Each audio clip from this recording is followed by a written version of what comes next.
Hi! Welcome back ulit sa ating channel. So ngayong araw pag-uusapan naman natin sa video na ito ang mga lucky color ng mga kortina, mga disenyo at mga estilo. Paano ba natin gawing swerte ang ating kortina ayon sa Feng Shui? Maaaring maiblock ng mga kortina ang ilaw at alikabok, protektahan ang iyong privacy at palamutihan ang iyong mga silid. Mula sa pananaw ng Feng Shui, ang mga kortina ay maaari ring makaapekto sa kapalaran ng buong pamilya. Kung ganon, paano ba pumili ng tamang kortina upang mapabuti ang iyong kapalaran? Narito ang mga masaswerteng kulay, disenyo, materyales at estilo ng mga kortina. Number 1. Huwag gumamit ng masyadong pula o itim bilang primary tone.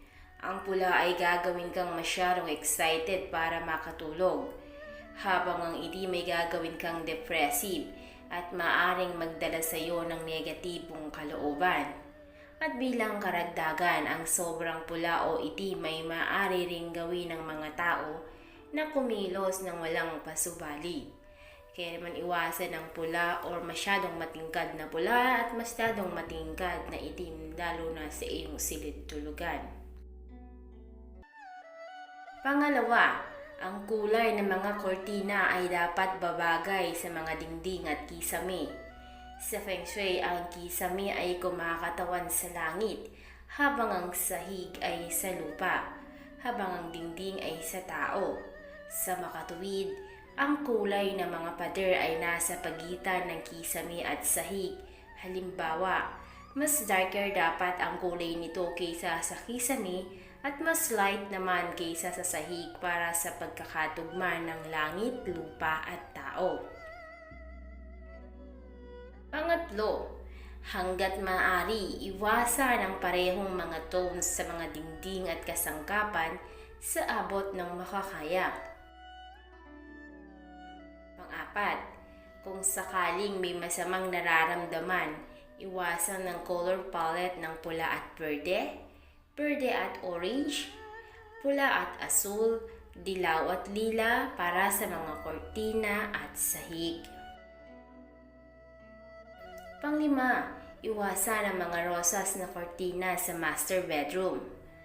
Sa kabila ng romantikong kapaligiran na nililikha ng mga rosas, ang kulay ay maaring magkaroon ng isang affair pagdating sa Feng Shui at nakakaapekto sa iyong relasyon sa iyong kapareha.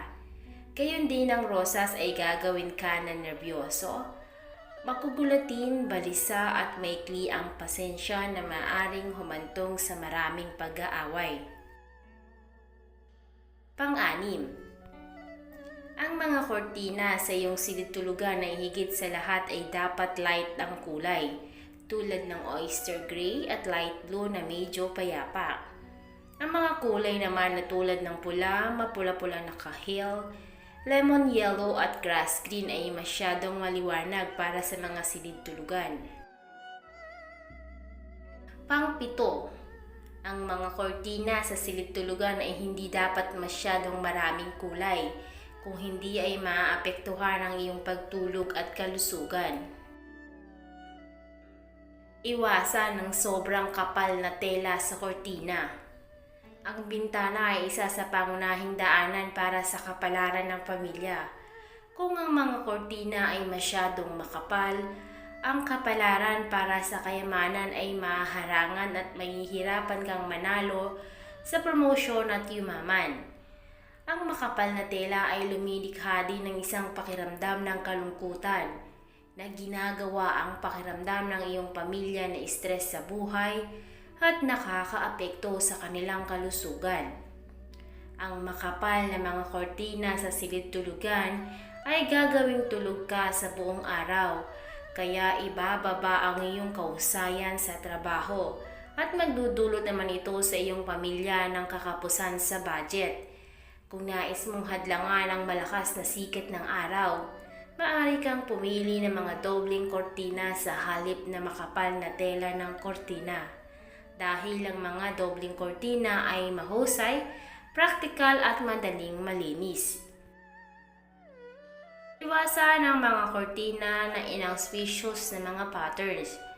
Mas gusto ng mga kabataan ang puno ng karakter, ang ilang mga naka-estilo at special na pattern kagaya ng mga pungo, kakaibang manika at mababangis na hayop na inauspicious naman sa feng shui.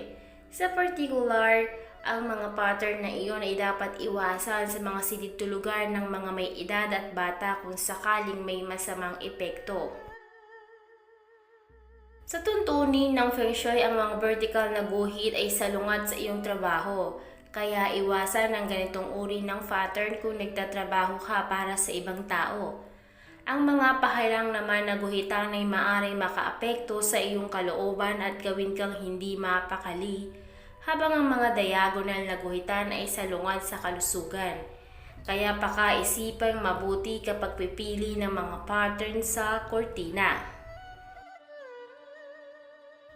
Ang mga kortina para sa maliliit na silid naman ay nangunguna sa mga simpleng estilo dahil ang mga komplikado ay gagawing mas maliit ang iyong silid. O maaari ka namang pumili ng ilang espesyal na kortina na makatutulong upang mapalawak ang espasyo. Para sa mas malaking puwang, ang mga kortina ay dapat na delicate, gorgeous at generous upang mapahusay ang puwang at pangkalahatang epekto.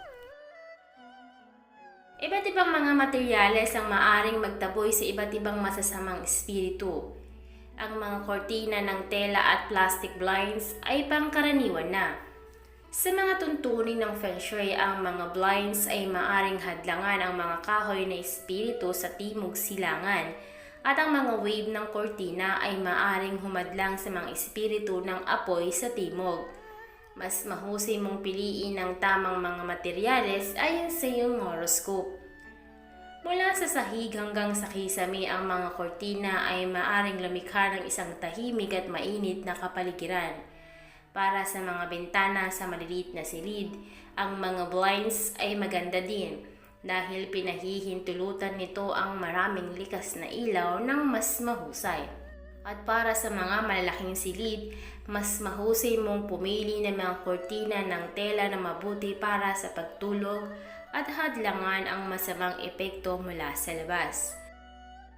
At yan na nga ang ilan sa mga panuntunan o tuntunin ng mabuting feng shui para sa ating mga kortina.